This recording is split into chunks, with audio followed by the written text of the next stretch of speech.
dos, tres, aquella noche fue eterna.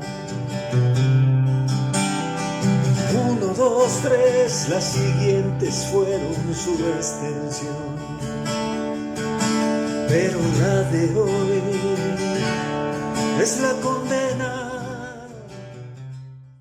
¿Qué tal, amigas y amigos de Cancionistas? Bienvenidos a la primera entrevista de este año 2022. Esperamos que hayan pasado unas grandes fiestas en compañía de su familia y por supuesto también cuidándose del COVID, que desde hace ya casi 2 años ha amenazado nuestras vidas en todos los sentidos. Pues hoy tenemos una charla muy especial con uno de los mejores compositores de este país, sin lugar a dudas. Estamos hablando del maestro Carlos Arellano, que hace algunos meses estrenó un nuevo material discográfico, un disco que se titula Amor y Daño, un disco que hizo en colaboración con varios músicos, con una banda impecable, diría yo, y bueno, tenía ya aproximadamente 27 años el maestro Carlos Arellano que no grababa un disco con banda. De esto y más vamos a platicar con nuestro querido Carlos Arellano. Carlos, ¿cómo estás? Bienvenido a Cancionistas, muchas gracias por estar con nosotros y por aceptar estos minutos de charla. ¿Qué tal, Rodrigo? Pues el agradecido soy yo de permitirme difundir este disco con tu programa y pues gustoso de platicar alrededor del tema de esta nueva grabación. Amor y Daño, mi querido Carlos Arellano. Dicen que cuando hay amor no duele. ¿Es cierto o tiene que doler el amor? No, lo que pasa es que son las dos caras, ¿no? Es decir, el, el, el, el, el amor tiene sus ciclos y parte de los ciclos que van a la baja pues es el dolor, el daño. Claro que no siempre o no necesariamente el daño, nos quedamos a vivir en el daño, ¿no? Sino bueno, afortunadamente muchas veces viene el ciclo para arriba y bueno, y volvemos al amor y entonces son pues, los vaivenes de vivir, de gozar, de disfrutar, de las pasiones. Entonces, un poco ese es el sentido de este título del disco. 27 años de no grabar con una banda, Carlos, ¿por qué dejas pasar tanto tiempo? ¿Qué tan difícil es para un artista independiente como tú grabar discos? Mira, no tanto fue un problema no fue un problema, digamos, de práctico, logístico, ¿no? Es decir, fue más un problema que yo traía en la cabeza. Es decir, yo, antes de el disco anterior que había grabado, que se llama Su Sitio, que grabé en 1994. Es un disco que en aquel momento yo armé una banda de rock, plenamente rock, en la ciudad de Puebla, nos metimos a grabar. Yo no puse mucha atención al sonido que había conseguido, tenía ideas muy vagas. Y entonces el sonido quedó un poco de circunstancias medio aleatorias, no tan controladas. Con esto no quiero decir que reniegue de ese disco, es un disco que por supuesto, como todas las cosas que uno va haciendo, puedes tener autocríticas, pero siempre tienes un cariño por cierto sentido del disco. Pero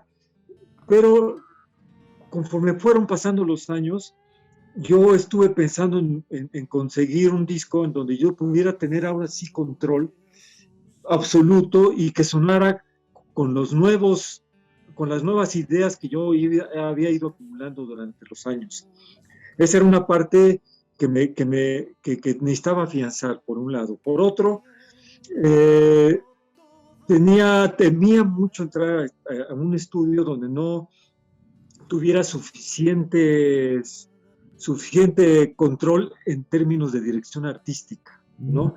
De saber que esto que pensaba, esto que ensayaba, esto iba a sonar en el disco. Entonces, viví muchos años con muchos miedos. Entonces, lo que hacía, para mí la solución no es fácil, era meterme a grabar con mi guitarra, qué puedo tocar, hasta dónde doy. Entonces, dije, bueno, pues mejor hago discos con el control absoluto de lo que yo quiero. De repente invitaba un saxofonista, invitaba un violinista, como en La Jauría, invitaba a otro guitarrista, pero digamos más o menos todo alrededor de una guitarra acústica y mi voz, ¿no? Pasaron los años y yo fui poco a poco llegando a saber qué quería de este nuevo disco. Armé una banda con músicos de diferentes generaciones y con los que había trabajado en diferentes momentos. El baterista, el mismo baterista con Chario Manes, con el que grabé en el 94, es el baterista, es músico con el que yo he tocado más veces o durante más tiempo, durante tantos años. Y hemos crecido musicalmente mucho juntos. Y después fui incorporando otros músicos de otras bandas poblanas, incluso el último que incorporé fue Carlos González Marrufo, que es el tecladista, que es un músico con el que tenía pocos meses no de conocerlo, sino de trabajar con él, que es el más joven de toda la banda. Entonces, era empezar a platicar qué quería del disco, pero no solo a verbalizarlo, sino a tomar referencias de discos que pudieran hacerle sonar lo que yo quería, porque uno verbaliza lo que quieres y ellos traducen a partir de lo que les gusta, ¿no? Entonces, acercarme más al sonido fue, mira, vamos a escuchar tal disco, de este disco me gusta esto, por estas razones. Otro disco. Entonces hicimos ejercicios de escuchar discos juntos, buscando ese sonido que yo quería, ¿no? Entonces, después de hacer ese ejercicio, ya nos pusimos a hacer las sesiones de arreglos. Entonces fue un disco así muy pensado durante años, no solo durante meses, sino durante años. Y hicimos todos estos ejercicios que platico, de tal modo que fuimos llegando a él muy despacio, de tal modo que no se me escaparan las cosas que yo quería. Por supuesto, con todas las limitaciones que significa hacer un disco independiente, es decir, tener limitaciones tecnológicas, ¿no? En un estudio pequeño, pero creo yo que a pesar de eso, hecho este disco en un estudio pequeño, ganó por el lado de esto que platico, pero además de que el estudio estaba a nuestra disposición, ¿no? No es un estudio en donde, como muchas veces sucede, que te vas a un estudio más grande, pero en cuanto pisas el estudio, empieza a correr el tiempo y te empieza a angustiar que te coma el tiempo y que te coma el dinero y te coma el presupuesto. Entonces aquí trabajamos con toda la tranquilidad del mundo, pudimos estar probando muchísimas cosas y creo que después de todos estos miedos con los que estuve durante tantos años, se fueron disipando producto de todos estos ejercicios. Y aparte es un disco, Carlos, que musicalmente nos lleva del rock más denso, un poco más pesado, a un rock más tenue, más acústico, sin dejar de lado de esas piezas que pueden sonar un poco más a una balada pop, pero, Claro. sin quitar ese sonido rockero, porque tú principalmente eres un rockero, Carlos. Claro, claro. Fíjate que esto que acabas de decir era parte de la búsqueda. Es decir, yo en todos mis discos permea siempre el tema de las canciones de amor, ¿no? Que a veces, por la forma en que lo toque, lo ejecute, puede sonar muy cerca de la trova. Otras puede sonar muy cerca de la balada, ¿no? Pero, digamos, siempre yo he buscado, porque mi matriz, digamos, es rockera. Yo crecí haciendo rock, crecí escuchando rock, pero por supuesto que en el camino fui asimilando otras músicas y por supuesto que me gustan muchas músicas de la música tradicional mexicana, por supuesto que he escuchado mucha trova, por supuesto que la trova cubana hubo unos años que fue muy importante para mí. Es decir, todas estas músicas creo que suenan en este disco, pero siempre manteniendo como que hay un sonido que viene del rock que para mí es importante, ¿no? Y eso a lo largo del disco nos damos cuenta como un vaivén musical, un vaivén sonoro, que nos lleva por estos distintos pasajes musicales de los que hemos estado hablando.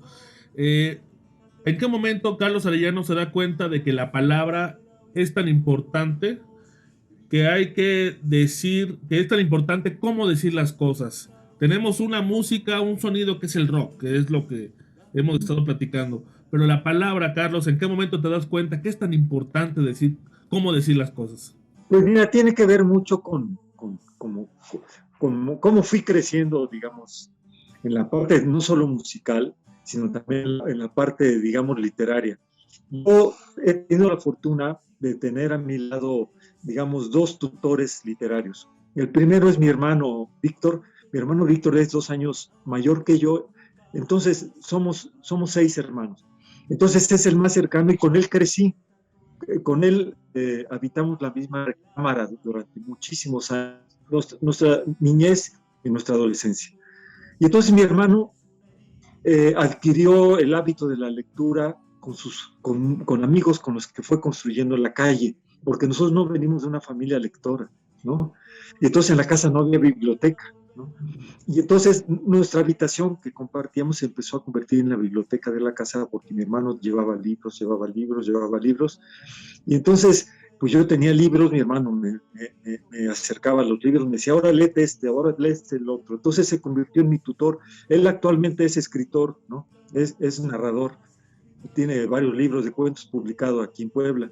Entonces, tuve la fortuna de crecer desde muy niño con un tutor literario que era mi hermano, que fue el lector precoz.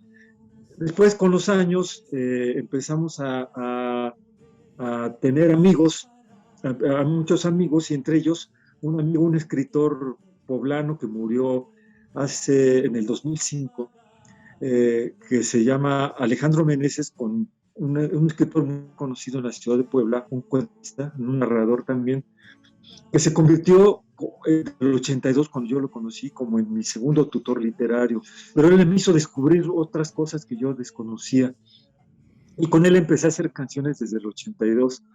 Entonces, fui conociendo otros ámbitos, digamos, otros autores, otras corrientes literarias, y entonces me fui construyendo como un lector ávido de literatura en general y de otros temas, ¿no? Historia, yo estudié economía. Entonces, esto junto con que muchos de mis héroes, digamos, musicales, le daban una importancia fundamental a la palabra, digamos. Yo crecí mucho escuchando a Bob Dylan, y Bob Dylan, digamos, es uno de los, pues, terminó siendo un Nobel de literatura, ¿no? Entonces, yo por supuesto que cuando lo escuchaba, cuando era muy adolescente, no sabía exactamente qué decía, y con los años me cuenta. Entonces, para mí la palabra siempre fue importante. Cuando yo empecé a hacer canciones en la adolescencia. Siempre me preocupó esto de la construcción, digamos, textual, y compartiendo canciones con muchos de mis compañeros cantautores que saben manejar la palabra, ¿no? Es decir, Armando Rosas, Rafael Mendoza, Rafael Catana, Roberto González, Jaime López, ¿no?